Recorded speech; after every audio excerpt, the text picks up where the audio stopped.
పాపం ఈమె ఒంటరైన హిడ్మా తల్లి సాయుధ పోరాటంలో హిడ్మా కుటుంబం మొత్తం అసూలు బాసిందట.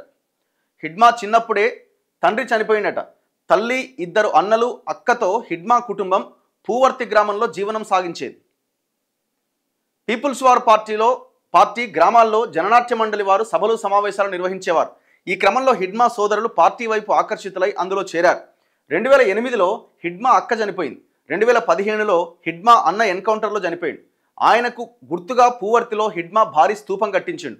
ఆ తర్వాత గ్రామంలో క్యాంపు పెట్టిన భద్రతా బలగాలు ఆ స్తూపాన్ని కూల్చేసినాయి. ప్రస్తుతం హిడ్మా తల్లి ఒక్కరే ఆ పూవర్తి అన్న గ్రామంలో ఉంటున్నారట. మొన్న ఆయన ఎవరు ఛత్తీస్గఢ్ హోమ్ మినిస్టర్ విజయ్ శర్మ పోయి ఆమె ప్లేట్ కడిగి భోజనం పెట్టి రకరకాల ప్రయత్నాలు చేసిరు. ఆమె కూడా లొంగిపోవాలి కొడుకుని అభ్యర్థించింది. చాలామంది ఏమంటారంటే ఇది కూడా ఒక పెద్ద డ్రామా అంటే, ఎందుకంటే మేము పోయి అడిగినాము అని ప్రజలకు చెప్పుకోవడానికి ఒక ఈవెంట్ లాగా నిర్వహించారు దాన్ని. అప్పటికే హిడ్మా ఆచూకీ ఏంది, ఎక్కడున్నాడన్న విషయం వాళ్ళకి తెలుసు అనేది ఒక చర్చ నడుస్తున్నది. మొత్తానికి ఆ తల్లి పాప ఆయన్ని వేడుకున్నది, కొడుకుని అడిగింది, నిన్ను చూడాలనుంది, నిన్ను కలవాలనుంది, దయచేసి బయటికి రా అని.